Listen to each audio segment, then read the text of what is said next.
Hello welcome back to my YouTube channel PSRCS tutorial. So ಇವತ್ತಿನ ಒಂದು ಸೆಷನಲ್ಲಿ second PUC computer science Python NCERTಗೆ related ಆಗಿರುವಂತಹ Python lab program number 8 ಬಗ್ಗೆ ಡಿಸ್ಕಷನ್ನ ಮಾಡ್ತಾ ಇದ್ವಿ. ಸೊ ಪೈಥಾನ್ ಲ್ಯಾಬ್ ಪ್ರೋಗ್ರಾಮ್ 8 ಬಂದು ಬಬಲ್ ಸಾರ್ಟ್ ಆಗಿರುತ್ತೆ. ಸೊ ಬಬಲ್ ಸಾರ್ಟ್ ಬಗ್ಗೆ ಲ್ಯಾಬ್ ಪ್ರೋಗ್ರಾಮ್ನ ನಾವು ಡಿಸ್ಕಷನ್ನ ಮಾಡ್ತಾ ಹೋಗೋಣ. ಸೊ ಇದು ನಿಮಗೇನು ಸ್ಲೈಡಲ್ಲಿ ಕಾಣ್ತಾ ಇದೆ, ಇದು ಪ್ರೋಗ್ರಾಮ್ ಬಬಲ್ ಸಾರ್ಟ್ ಆಗಿರುತ್ತೆ. ಪೈಥಾನಲ್ಲಿ ಬರೆದಿರ್ತೀವಿ. With indentation is the most important part of the Python language ಆಗಿರುತ್ತೆ. So DEF bubble sort array of function ಅಂತ ತೊಗೊಂಡಿದ್ದೀವಿ. ಸೊ ಇದು ಯೂಸರ್ ಡಿಫೈನ್ಡ್ ಫಂಕ್ಷನ್ ತೊಗೊಂಡು ಪ್ರೋಗ್ರಾಮ್ನ ಸ್ಟಾರ್ಟ್ ಮಾಡ್ತಾ ಇದ್ದೀವಿ. ಪ್ರೋಗ್ರಾಮಿನ ಮೊದಲನೇ ಲೈನ್ ಬಂದು DEF ಬಬಲ್ ಸಾರ್ಟ್ ಆಫ್ ಅರೇ ಅಂತ ಬರ್ದಿದೆಯಲ್ವಾ, ARR ಅಂತ ಹೇಳಿ. ಸೊ ಯೂಸರ್ ಡಿಫೈನ್ಡ್ ಫಂಕ್ಷನ್ನ ತೊಗೊಂಡು ಪ್ರೋಗ್ರಾಮನ್ನು ಸ್ಟಾರ್ಟಪ್ ಮಾಡಿದ್ದಾರೆ. So next n is equals to len of function ಅಂತ ತೊಗೊಂಡಿದ್ದೀವಿ. ಅಂದರೆ n ಅನ್ನೋದು ವೇರಿಯಬಲ್ ಆಗಿರುತ್ತೆ, ARR ಅನ್ನೋದು ಒಂದು ಲಿಸ್ಟಿನ ನೇಮ್ ಆಗಿರುತ್ತೆ. ಸೊ ಇಲ್ಲಿ n ಅನ್ನೋದು ಲೆನ್ ಫಂಕ್ಷನ್ ಅನ್ನೋದು ಏನು ಮಾಡುತ್ತೆ ಅಂತಂದರೆ ನಂಬರ್ ಆಫ್ ಎಲಿಮೆಂಟ್ಸ್ ಲಿಸ್ಟಲ್ಲಿ ಎಷ್ಟಿರುತ್ತೋ ಅದನ್ನು ಕೌಂಟ್ ಮಾಡಿ ರಿಟರ್ನ್ ಮಾಡಲಿಕ್ಕೆ n ಅನ್ನೋ ವೇರಿಯಬಲ್ನ ತೊಗೊಂಡಿದ್ದೀವಿ. For i in range of n ಅಂತ ಇದೆ ಅಲ್ವಾ. ಸೊ ಇಲ್ಲಿ ಲೂಪಿಂಗ್ ಸ್ಟೇಟ್ಮೆಂಟ್ i ಮತ್ತು j ಅಂತ ಎರಡು ವೇರಿಯಬಲ್ನ ತೊಗೊಂಡಿದ್ದೀವಿ. ಲೂಪಿಂಗ್ ಸ್ಟೇಟ್ಮೆಂಟು ಎಷ್ಟು ನಂಬರ್ ಆಫ್ ಎಲಿಮೆಂಟ್ಸ್ ಇರುತ್ತೋ ಅಷ್ಟು ಸತಿ ಲೂಪ್ ಆಗಲಿಕ್ಕೋಸ್ಕರ for i in range of n ಅಂತ ತೊಗೊಂಡಿದ್ವಿ. ಅಂದರೆ n ಇಸ್ ಈಕ್ವಲ್ ಟು 5 ಇತ್ತು ಅಂತ ಅಂದರೆ ಲೂಪಿಂಗ್ ಸ್ಟೇಟ್ಮೆಂಟ್ ಎಷ್ಟು ಸತಿ ರಿಪೀಟ್ ಆಗುತ್ತೆ, ಅಂದರೆ ಎಷ್ಟು ಸತಿ ಲೂಪಿಂಗ್ ಆಗುತ್ತೆ, 5 ಟೈಮ್ಸ್ ಲೂಪಿಂಗ್ ಆಗುತ್ತೆ. ಇನ್ನು ಕೆಳಗಡೆ for j in range of 0, n minus i minus 1 ಅಂತ ತೊಗೊಂಡಿದ್ದೀವಿ. ಇಲ್ಲಿ 0, n ಮೈನಸ್ i ಮೈನಸ್ 1 ಅಂತ ಅಂದರೆ ನಾವು ನಂಬರ್ ಆಫ್ ಎಲಿಮೆಂಟ್ಸ್ ಇಂಡೆಕ್ಸ್ ಕೆಳಗಡೆ ನೀವು ನೋಡ್ತಾ ಇರ್ಬೋದು 12, 2, 4, 15, 17 ಅಂತ ಹೇಳಿ. Total n is equal to 5 elements ಇದೆ ಅಲ್ವಾ. ಲಿಸ್ಟಿಗೆ ARR ಅಂತ ಹೇಳಿ ನೇಮ್ ಕೊಟ್ಟಿದ್ದೀವಿ. ಇಂಡೆಕ್ಸ್ ರೆಪ್ರೆಸೆಂಟೇಷನ್ ಎಲ್ಲಿಂದ ಸ್ಟಾರ್ಟ್ ಮಾಡಿದ್ದೀವಿ, A ಆಫ್ ಅರೇ 0 ಇಂದ ಸ್ಟಾರ್ಟ್ ಮಾಡಿದ್ದೀವಿ. ಸೊ 0 ಇಂದ ಸ್ಟಾರ್ಟ್ ಮಾಡಿ ಲೆಂತ್ ಆಫ್ ದ ಅರೇ ಎಲ್ಲಿಗೆ ಸ್ಟಾಪ್ ಆಗುತ್ತೆ ಅಂದರೆ 4ಗೆ ಸ್ಟಾಪ್ ಆಗುತ್ತೆ. ಟೋಟಲ್ ಎಲಿಮೆಂಟ್ಸ್ 5 ಇರೋದು, ಬಟ್ ಅಲ್ಲಿ ಇಂಡೆಕ್ಸ್ ರೆಪ್ರೆಸೆಂಟೇಷನಲ್ಲಿ ನಂಬರ್ ವ್ಯಾಲ್ಯೂ ಎಲ್ಲಿಗೆ ಸ್ಟಾಪ್ ಆಗ್ತದೆ ಅಂದರೆ 4ಗೆ ಸ್ಟಾಪ್ ಆಗ್ತದೆ. ಸೊ ಆನ್ಸರ್ ಏನಪ್ಪ ಅದರಲ್ಲಿ ಅಂದರೆ n ಮೈನಸ್ 1 ಅಲ್ವಾ. ಸೊ ಅದನ್ನು ರೆಪ್ರೆಸೆಂಟ್ ಮಾಡಲಿಕ್ಕೆ ಇಲ್ಲಿ n ಮೈನಸ್ i ಮೈನಸ್ 1 ಅಂದರೆ ಇಂಡೆಕ್ಸಿನ ಎಲಿಮೆಂಟಿನ ವ್ಯಾಲ್ಯೂ ಎಲ್ಲಿಗೆ ಸ್ಟಾಪ್ ಆಗ್ತಾ ಇದೆ ಅಂದರೆ n ಮೈನಸ್ 1ಗೆ ಸ್ಟಾಪ್ ಆಗ್ತಾ ಇದೆ ಅಂತ ರೆಪ್ರೆಸೆಂಟ್ ಮಾಡಲಿಕ್ಕೆ ಅದನ್ನು ತೊಗೊಂಡಿದ್ದಾರೆ. ಸೊ ನೆಕ್ಸ್ಟ್ ಇಫ್ ಕಂಡೀಷನ್ನ ತೊಗೊಂಡಿದ್ದಾರೆ ARR of array j greater than ARR array j plus 1 ಅಂತ.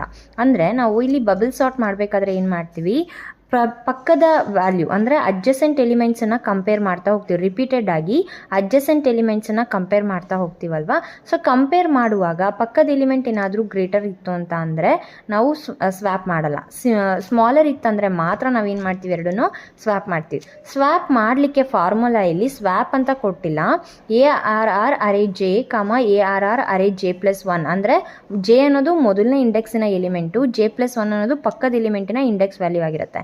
ಅದು ಎರಡೂ ಕೂಡ ಸ್ವ್ಯಾಪ್ ಆಯಿತು ಅಂದರೆ ARR j plus 1, ARR array j ಅಂತ ಬರ್ತಾ ಇದೆ ಅಲ್ವಾ. ಸೊ ಇದು ಯಾವ ರೀತಿ ಅಂತಂದರೆ ಸ್ವ್ಯಾಪ್ ಅಂತ ಬರ್ಕೊಳ್ದೇನೆ ಕೆಳಗಡೆ ಇಲ್ಲಿ ನಾನು ಬರ್ದಿದ್ದೀನಿ ನೋಡಿ, A, B is equal to B, A ಅಂತ ಕಾಮ್ಯುಟೇಟಿವ್ ಲಾ ಅಂತ ಹೇಳ್ತೀವಲ್ಲ ಆ ರೀತಿಯಾಗಿ ಸ್ವ್ಯಾಪ್ ಆಗ್ತಾ ಇದೆ. ಅಂದರೆ A ನ ವ್ಯಾಲ್ಯೂ B ಆಗುತ್ತೆ, B ನ ವ್ಯಾಲ್ಯೂ A ಆದರೆ ಎರಡೂ ಕೂಡ ವ್ಯಾಲ್ಯೂ ಏನಾಗುತ್ತೆ, ಸ್ವ್ಯಾಪ್ ಆಗುತ್ತೆ. ಇದು ವರ್ಕಿಂಗ್ ಕಂಡೀಷನ್ ಆಗಿರುತ್ತೆ. ಇದಿಷ್ಟು ಲೈನ್ಸ್ ಕೂಡ working condition of bubble sort ಆಗಿರುತ್ತೆ. ಸೊ ಇದಿಷ್ಟನ್ನು ವರ್ಕ್ ಮಾಡಬೇಕು ಅಂದರೆ ನಮಗೆ ಒಂದು ಪರ್ಟಿಕ್ಯುಲರ್ ಸೆಟ್ ಆಫ್ ಎಲಿಮೆಂಟ್ಸ್ ಬೇಕು. ಆ ಎಲಿಮೆಂಟ್ಸು ಲಿಸ್ಟಲ್ಲಿ ಸ್ಟೋರ್ ಆಗಿರಬೇಕು. ಸೊ ನಾವು ಎಲಿಮೆಂಟ್ಸನ್ನು ಇನ್ಸರ್ಟ್ ಮಾಡಿರಬೇಕಲ್ವಾ. ಆ ಎಲಿಮೆಂಟ್ಸನ್ನು ಇನ್ಸರ್ಟ್ ಮಾಡಲಿಕ್ಕೋಸ್ಕರ ಇಲ್ಲೇನು ಮಾಡಿದ್ದೀವಿ ಅಂತಂದರೆ DEF ಇನ್ಪುಟ್ ಲಿಸ್ಟ್ ಫಂಕ್ಷನ್ನ ತೊಗೊಂಡಿದ್ದೀವಿ. ಅಂದರೆ ARR ಇಸ್ ಈಕ್ವಲ್ಸ್ ಟು ಒಂದು ಎಂಟಿ ಲಿಸ್ಟನ್ನು ಕ್ರಿಯೇಟ್ ಮಾಡಿದ್ದೀವಿ. So n is equal to input of enter the number of elements in the list function ಅಂತ. ಅಂದರೆ ಇಲ್ಲಿ ಇದು ಇನ್ಪುಟ್ ಸ್ಟೇಟ್ಮೆಂಟ್ ಆಗಿರುತ್ತೆ. ನಾವು ಎನ್ನಿಗೆ ಏನು ವ್ಯಾಲ್ಯೂ ಕೊಡ್ತೀವಲ್ಲ ಅದು ಪಾಸಿಟಿವ್ ಹೋಲ್ ನಂಬರೇ ಆಗಿರಬೇಕು. ಅದಕ್ಕೋಸ್ಕರ ಇಂಟ್ ಅನ್ನೋ ಡೇಟಾ ಟೈಪನ್ನು ತೊಗೊಂಡಿದ್ದೀವಿ. ಇನ್ಪುಟ್ ಮಾಡ್ತಿರೋದ್ರಿಂದ ಇನ್ಪುಟ್ ಫಂಕ್ಷನ್ನ ಡಿಕ್ಲೇರ್ ಮಾಡ್ಕೊಂಡಿದ್ದೀವಿ. Next for i in range of n ಅಂದರೆ ನಾವು ಎಷ್ಟು ಎಲಿಮೆಂಟ್ಸನ್ನು ತಗೋಬೇಕು, ಆ n ಅನ್ನೋ ಅರೇ ಅಥವಾ ಅರೇ ಲಿಸ್ಟಿಗೆ ಎಷ್ಟು ಎಲಿಮೆಂಟ್ಸನ್ನು ಇನ್ಪುಟ್ ಮಾಡಬೇಕು ಅಂದರೆ ಅದು ಡಿಪೆಂಡ್ ಯಾವುದ್ರ ಮೇಲೆ ಆಗಿರುತ್ತೆ ಅಂದರೆ n ಅನ್ನೋ ವ್ಯಾಲ್ಯೂ ಮೇಲೆ ಡಿಪೆಂಡ್ ಆಗಿರುತ್ತೆ. ನಾವು n ಗೆ 5 ತೊಗೊಂಡ್ರೆ ಇದು 5 ಟೈಮ್ಸ್ ಲೂಪಿಂಗ್ ಆಗುತ್ತೆ, 5 ಎಲಿಮೆಂಟ್ಸು ಆ ಲಿಸ್ಟಲ್ಲಿ ಇನ್ಸರ್ಟ್ ಆಗುತ್ತೆ. Next element is equal to input enter element. Element ಅನ್ನೋದು ಕೂಡ ಒಂದು ವೇರಿಯಬಲ್ ಆಗಿರುತ್ತೆ. ನೀವು ಲಿಸ್ಟ್ ಒಳಗಡೆ ತಗೊಳ್ಳುವಂಥ ಪ್ರತಿಯೊಂದು ವ್ಯಾಲ್ಯೂಸ್ಗಳನ್ನು ನಾವು ಎಲಿಮೆಂಟ್ ಅಂತ ಕರಿತಾ ಇದ್ದೀವಿ. ನೀವು ಪ್ರತಿಯೊಂದು ಎಲಿಮೆಂಟ್ಸನ್ನು ಪಾಸಿಟಿವ್ ಹೋಲ್ ನಂಬರಲ್ಲಿ ತೊಗೊಳ್ತಿರೋದ್ರಿಂದ ಇಂಟ್ ಅನ್ನೋ ಡೇಟಾ ಟೈಪನ್ನು ನಾವು ಇಲ್ಲಿ ತೊಗೊಂಡಿದ್ದೀವಿ. ಕೆಳಗಡೆ ಮೋಸ್ಟ್ ಇಂಪಾರ್ಟೆಂಟ್ ಪಾರ್ಟ್ ಏನಂದರೆ ARR ಡಾಟ್ ಅಪೆಂಡ್ ಫಂಕ್ಷನ್ನ ತೊಗೊಂಡಿದ್ದೀವಿ. ಅಂದರೆ ನೀವೇನು ಎಲಿಮೆಂಟ್ಸನ್ನು ಪ್ರತಿ ಸತಿ ಇನ್ಸರ್ಟ್ ಮಾಡ್ತೀರಲ್ವಾ ಅಪೆಂಡ್ ಫಂಕ್ಷನ್ನ ಬಳಸಿ, ಆ ಎಲ್ಲ ಎಲಿಮೆಂಟ್ಸ್ಗಳು ಲಿಸ್ಟಿನ ಕೊನೆಯಲ್ಲಿ ಇನ್ಸರ್ಟ್ ಆಗ್ತಾ ಹೋಗುತ್ತೆ. ಅಪೆಂಡ್ ಫಂಕ್ಷನ್ ಏನು ಮಾಡುತ್ತೆ ಅಂತಂದರೆ ಲಿಸ್ಟಿನ ಕೊನೆಯಲ್ಲಿ ಇನ್ಸರ್ಟ್ ಆಗ್ತಾ ಇರೋದ್ರಿಂದ ನಾವಿಲ್ಲಿ ಆಗಬೇಕು ಅನ್ನೋದಕ್ಕೋಸ್ಕರ ನಾವಿಲ್ಲಿ ಅಪೆಂಡ್ ಫಂಕ್ಷನ್ನ ಬಳಸ್ತಾ ಇದ್ದೀವಿ. ಸೊ ಪ್ರತಿಯೊಂದೂ ಕೂಡ ಇನ್ಸರ್ಟ್ ಆದಮೇಲೆ ಇಲ್ಲಿ ರಿಟರ್ನ್ ಅರೇ ಅನ್ನೋದು ಔಟ್ಪುಟ್ ಸ್ಟೇಟ್ಮೆಂಟ್ ಆಗಿ ವರ್ಕ್ ಆಗುತ್ತೆ. Next ARR is equal to input list function, ಅಂದರೆ ಫಂಕ್ಷನ್ನ ಕಾಲ್ ಮಾಡ್ತಾ ಇದ್ದೀವಿ. ಇದು ಮೇಲ್ಗಡೆ ಬರೆದಂತಹ DEF ಫಂಕ್ಷನ್ ಏನಿದೆಯಲ್ಲ ಬಬಲ್ ಸಾರ್ಟ್ ಆಫ್ ಅರೇ ಅಂತೇಳಿ, ಅದು ಬಬಲ್ ಸಾರ್ಟ್ ಏನಾಗಬೇಕು ಅನ್ನೋದಕ್ಕೂ ಯಾವ ರೀತಿ ವರ್ಕ್ ಆಗಬೇಕು ಅನ್ನೋದಕ್ಕೆ ವರ್ಕಿಂಗ್ ಸ್ಟೇಟ್ಮೆಂಟ್ಸನ್ನು ಬರೆದಿದ್ದೀವಿ.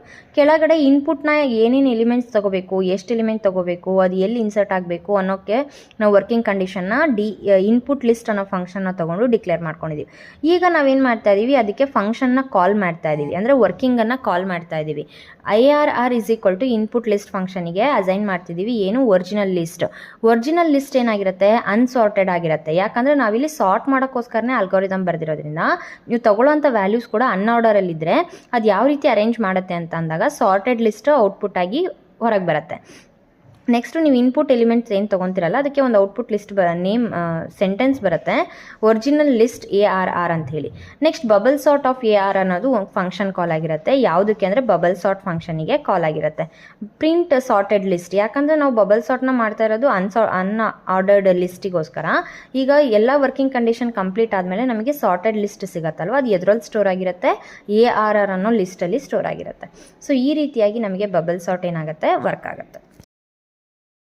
ಇನ್ಪುಟ್ಟನ್ನು ನೀವು ನೋಡಿದ್ರಿ ಅಲ್ವಾ, ಸೆಕೆಂಡ್ ಸ್ಲೈಡಲ್ಲಿ ಇನ್ಪುಟ್ಟನ್ನು ನಾನು ನಿಮಗೆ ತೋರಿಸಿದೆ.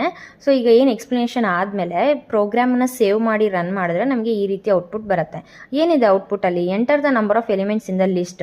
ನೀವು ಎಷ್ಟು ನಂಬರ್ಸನ್ನಾದರೂ ಕೊಡ್ಬೋದು, 5ನೇ ಕೊಡಬೇಕು ಅಂತ ಏನಿಲ್ಲ. 6 ಕೊಟ್ಟರೆ ನಂಬರ್ ಆಫ್ ಎಲಿಮೆಂಟ್ಸ್ 6 ತೊಗೋತೀರಾ, 3 ಕೊಟ್ಟರೆ 3 ಎಲಿಮೆಂಟ್ಸನ್ನು ಇನ್ಪುಟ್ ಆಗಿ ತೊಗೊಳ್ತೀರಾ. ಸೊ ಇಲ್ಲಿ ನಾನು 5 ಕೊಟ್ಟಿರೋದ್ರಿಂದ ಮೊದಲು 12 ಕೊಟ್ಟಿದ್ದೀನಿ, 34, 2, 15, 67 ಅಂತ ಕೊಟ್ಟಿದ್ದೀನಿ. ಒರಿಜಿನಲ್ ಲಿಸ್ಟ್ ಏನಪ್ಪ ಅಂದರೆ ನೋಡಿ ನಿಮಗೆ ಕಾಣಿಸ್ತಾ ಇರ್ಬೋದು, ಅನ್ಆರ್ಡರ್ ಆಗಿದೆ ಅಲ್ವಾ, ಸಾರ್ಟೆಡ್ ಆಗಿಲ್ಲ. ಸೊ 12, 34, 2, 15, 67 ಇದೆ. ಅದು ಬಬಲ್ ಸಾರ್ಟಲ್ ಫಂಕ್ಷನ್ ಕಾಲ್ ಆದಮೇಲೆ ವರ್ಕಿಂಗ್ ಕಂಡೀಷನನ್ನು ಅಪ್ಲೈ ಮಾಡಿದ್ಮೇಲೆ ಸಾರ್ಟೆಡ್ ಲಿಸ್ಟ್ ಯಾವ ಥರ ಬರ್ತದೆ, 2, 12, 15, 34, 67 ಬರ್ತಾ ಇದೆ. ಸೊ ಈ ರೀತಿಯಾಗಿ ವರ್ಕ್ ಮಾಡಲಿಕ್ಕೆ ನಾವು ಬಬಲ್ ಸಾರ್ಟ್ ಫಂಕ್ಷನ್ ಅಥವಾ ಬಬಲ್ ಸಾರ್ಟ್ ಅಲ್ಗಾರಿದಮ್ ಹೆಲ್ಪನ್ನು ತಗೊಂಡು ಪೈಥಾನ್ ಪ್ರೋಗ್ರಾಮಲ್ಲಿ ಆನ್ಸರ್ನ ರಿಟರ್ನ್ ಮಾಡಿರ್ತೀವಿ.